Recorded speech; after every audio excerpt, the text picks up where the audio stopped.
Hello everyone, and today we're going to start our unit on waves. So within this video lesson, we're going to talk about, well, quite simply what waves are and a lot of the important vocabulary attached to that. So learning a lot of kind of like the anatomy of waves is going to be a big focus, and also kind of look at kind of big picture. Where are we going? What are we focusing on right now? How do all these different pieces of waves come together?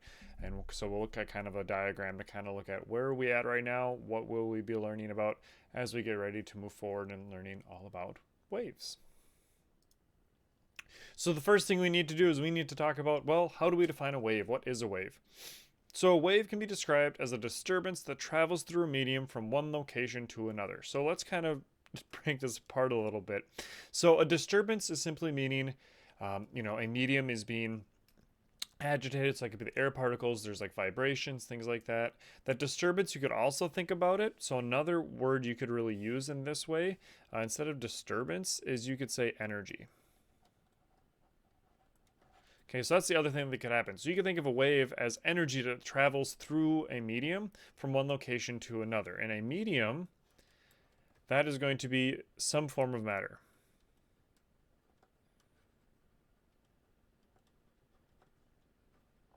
Okay, so that's kind of the basic definition of a wave. And what we kind of need. So it's just basically it's traveling energy and it's kind of going through space. We'll actually learn that not all waves require a medium. We'll learn that some are actually just traveling energy, and so we'll talk about what those are too. All right. So let's kind of look at big picture idea here for a second. So if we look at big picture, we have all of our waves. So that's what we have at the top. We have all of our waves. And then we can branch into two different areas. We can branch off into waves that require a medium and waves that do not require a medium. And so that's what I was talking about. So the waves we're focusing on now are ones that require a medium. And that's why that first definition we have had that, in which we're thinking of waves traveling through water or the air, or maybe you can think of like a tuning fork, right? That's a wave traveling through that. And so they need some form of matter to travel through. Later on, we'll talk about waves that do not require a medium. And those are going to be electromagnetic waves and how important that is, because that allows them to travel through open space, like outer space. All right. Oh, there we go. So let's talk about some of our key vocabulary then. So with this focus, we're going to focus on now just those waves that require a medium. These will apply to all waves, but later on we're going to really just focus on those that require a medium. So the wavelength is the length of one wave cycle. So you may be wondering, how do I determine what a wave cycle is? So so let's look at that image I have in the upper right hand corner. So a wave cycle, I like to think of it as you have one part going up, so we have this, and then you have the next part going down, and then we go up. That's one wave cycle. For me, I really like to think of wavelengths that way. You might see some definitions where it says from crest to crest or from trough to trough, and that is true as well, but I find wavelength, treating it as one wave cycle, as a much easier way to use it, because I find it easier than to measure the frequency of a wave, which is our next word. And so the frequency of the wave is the number of wavelengths that move past a given point in a given unit amount of time. It's how frequent that wave repeats itself.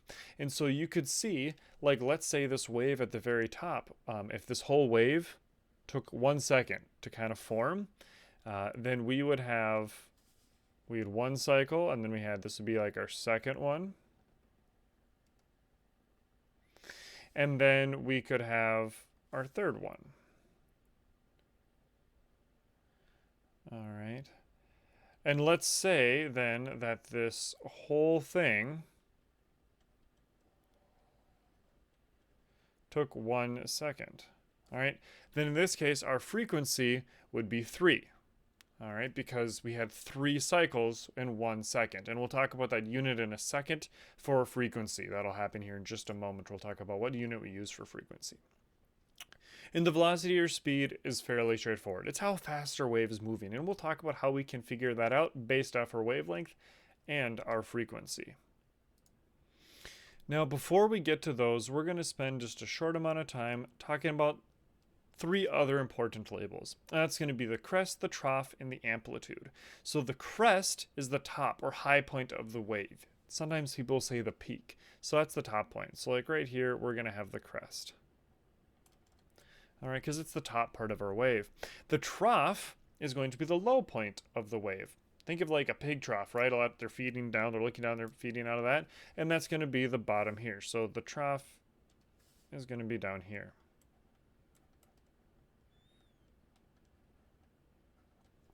All right, and that's the low part of the wave. One wavelength has one crest and one trough. That's another way to think about it. The amplitude is the maximum distance from the rest position that the medium moves in a wave. So, and this is from the rest position. And so really it's from rest position to either the trough or the crest would be a way to think of it. So the rest position is this line that we have here, this flat line. This is the rest position. So if there was, we talked about waves being a disturbance.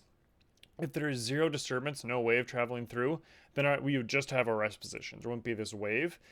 But if we have this energy traveling through, this causes that disturbance, and so now our rest position just gets agitated. You can kind of think of it if we just had a string laying there, and then we start shaking it. Now the string starts moving. That's actually a really good example of a wave. Now, that means our amplitude is going to be measured, if we could think of it, we could have our peak here. Let me just get another color. All right, let's do red. Okay, so let's see. So we got right here to here would be our amplitude.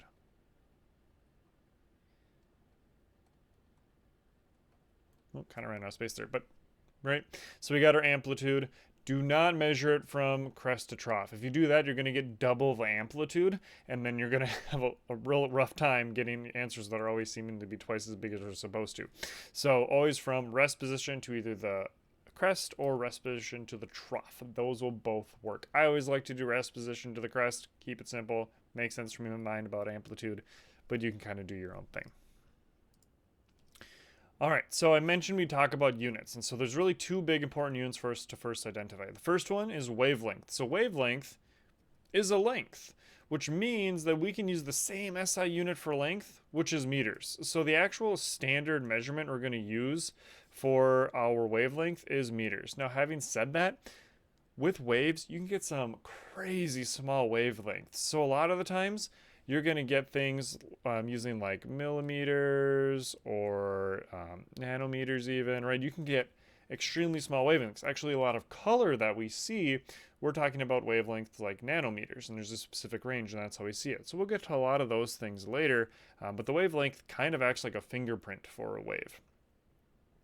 And we use a special symbol for this, all right? And so the symbol we use is something called lambda, and so that's this symbol here. All right, so lambda, I usually, when I'm writing it out by hand, if I'm not typing it, usually I just kind of do like a little squiggle like this, and then I just draw a line like that. So that's kind of how I do it. Some people just draw an upside down Y. So if you want to do that, like you could do something like this, and that's totally fine. If you want to do kind of an upside down little Y, or if you want to be fancy and do the squiggle, you totally can. It's your choice, but I have to recognize it as being lambda for wavelength. And then the last one is frequency. So frequency is the the SI unit is going to be hertz, okay, which is the shorthand way of writing wavelengths per second, which we kind of addressed earlier. And so hertz is the frequency, and then again, the waves per second. So remember, we also talked about this briefly in electricity. We talked about light bulbs having a hertz, and that's true. And that's actually the electric current, how frequently, if it's an AC current, how quickly it's going from positive to negative and kind of doing that. If that may seem somewhat familiar. And that's why you'll see that on some light bulbs. As you can see, that's kind of like how quickly it's flickering. So that means that it's for every second, it's cycling, a lot of them are like 60 hertz, so it's 60 times every second, which is why we typically can't perceive it, because our eyes can't see something happening that fast. All right, so now that we kind of got a lot of the vocabulary out of the way, we need to talk about the different types of waves, which I briefly introduced earlier with that branch diagram, right? So we have really two types, or you can think of broad categories of wave, those that require a medium and those that do not require a medium. Today we're going to focus on the waves that do require a medium, and those are going to be the mechanical waves, all right?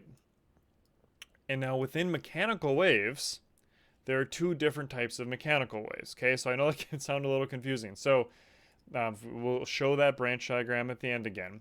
But so of the waves that require a medium, which are mechanical waves, we can branch it out a second time into two different other types of waves. All right, so all mechanical waves, what makes a mechanical wave is they require a medium to travel through. So water being a good example, or air being a really common one. So if we have a transverse wave, so this is going to be type, kind of the mechanical waves. This is the first one. It's going to be a wave that causes the object to vibrate at right angles. So it's going to be perpendicular to the direction of the wave. So by perpendicular, that means that if the wave is moving this direction, then that means the vibrations, that disturbance within the matter, is going to be moving this direction. So that's how we get that perpendicular, because now we have this right angle happening here. So it's moving up, and the disturbance is up and down, but the travel is across. So that's how we get this kind of wave going like that. All right. The movement again below the rest position, or sorry, above the rest position is called the crest, and below is called the trough. We kind of already talked about that, so we're just going to keep moving on pretty quick through those things. You can always pause and read through those things if you want. So a good example, going through water, we'll have this kind of up and down motion that we have, absolutely. The next one is going to be a longitudinal wave. Now this image is showing up kind of weird for me here, so I apologize about that, but I'll try to point it out for you guys. So a longitudinal wave is a wave in which the vibration is parallel to the direction of the wave travel. So what this means is that we have our wave maybe traveling across the right on here, and then that means the vibrations are also moving across to the right. So they're both moving in the exact same direction. We actually don't have up and down motion in a longitudinal wave. And now we're going to have two important labels that we're going to have. We're going to have things called a compression and a rarefaction. So a compression is what we have right here. And we have that labeled, but I know it can be kind of hard to see, so I'm going to kind of draw that out. So we have our compression here that we have going on. And that's where we have like our disturbance, which are getting all pushed together. And then we have our rarefaction, in which we're going to have our part here, in which they're spread apart. Okay, and actually here we can draw it down here again too. Here's another rarefaction. This one we got labeled. So we got a rarefaction right here as well. And that's where they're spread out. So what happens is we get this disturbance which compresses everything. You think if you kind of like push something, right when you push something, things kind of get pushed together a little bit, and then it's going to keep kind of traveling sort of pushed together. But as we know with space, as one thing kind of gets pushed and more space opens up, then things kind of spread out in another area. And so because of that, there'll be an area that's really tightly packed and an area that's a lot looser, and that's what we see here. And we'll do a lab that really shows that really well. You can kind of think of that then being like a slinky or a really big spring if you compress. We'll look at some good examples of that, because I think longitudinal waves can be really hard to visualize how they might be functioning. Now, longitudinal waves are going to be like sound waves. All right, so if we look at an example of that, longitudinal waves are going to be sound waves. So what ultimately happens, if you're talking to someone, your vocal cords pass energy into the air molecules, and then the air molecules essentially play hot potato with the energy. They move and they bump into another one, and then that passes on to the next one, and so on and so forth. And so what this ultimately does is we keep having this spread out pushes, and then it bumps the next one to that one, and that's where we create this separating, and then this really close, and it kind of keeps playing bumper cars with the air molecules. And as a result, that's going to allow it to travel through the air, and then our ears will interpret that information, and that's what we can hear. That's going to end your video on your introduction to waves. So, as a reminder, in this video, we only talked about mechanical waves. So in this scenario, we kept to this side of the table, so these shaded in blue items, and we talked about our mechanical waves requiring a medium, and we talked about there's transverse waves, which are kind of those classic waves. You think of waves moving through water. On kind of that up and down, you think of a wave kind of moving. And then we talked about longitudinal waves, and those are being sound waves. Those also requiring a medium to travel, but instead of their motion, so instead of like a transverse where we had a motion like kind of like that classic wave kind of going like this sort of a thing, our longitudinal waves have areas that are really tightly packed together and then spread out and then really tightly packed together as we have these compressions of air molecules moving across the room, allowing us to hear sound. If you do have questions, please let me know. Thanks for watching.